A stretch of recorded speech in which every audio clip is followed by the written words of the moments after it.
we are live on the red carpet for the premiere of Mr. Turner with the acclaimed Tim Spall joining us. Can't wait to meet and chat to him a bit more.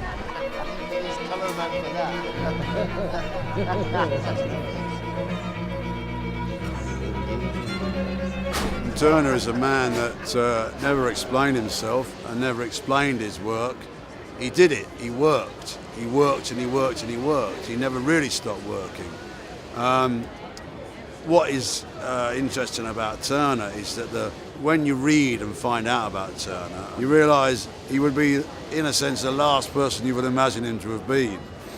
You could have thought he would be the guy that empties your bins, really, not the guy who has created some of the most beautiful works of art the world has ever seen. We all work hard, and Turner worked hard, and you see a man who devotes his life to a project, and he really does it, and it's very inspiring what he does.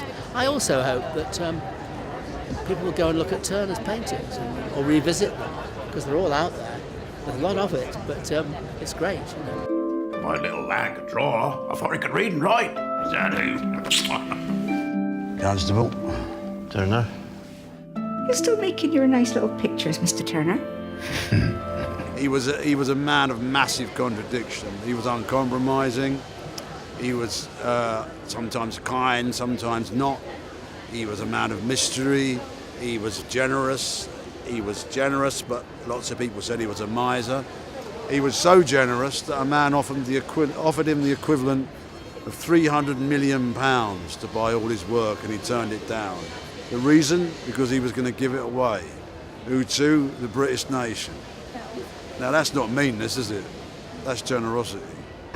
As a man, he finds it very difficult to communicate to people. I mean, his communication is through his art, really, and I think he's a bit emotionally stunted in some respects. He was a person, as any artist is, a person, first and foremost, and their art is either an extension of them or a separate part of them, and I think, like you say, he didn't really have much to say, but everything he had to say was on the canvas, and he was such an interesting character in life anyway, that even without his genius as one of the world's greatest painters, there would still be a movie to make about him without that.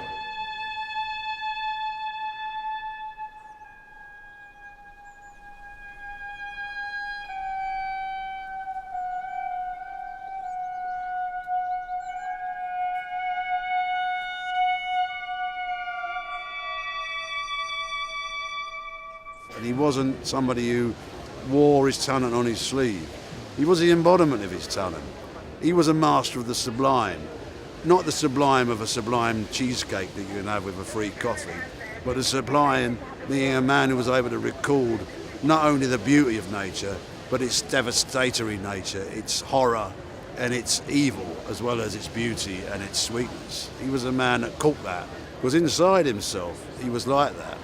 But if you looked at him, I say, you'd have thought, excuse me, sir, I think you need to go in the back entrance.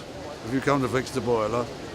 No, I've come to deliver your masterpiece, mate. That's what he is, a genius, but a very, very unusual one. The universe is chaotic, and you make us see it.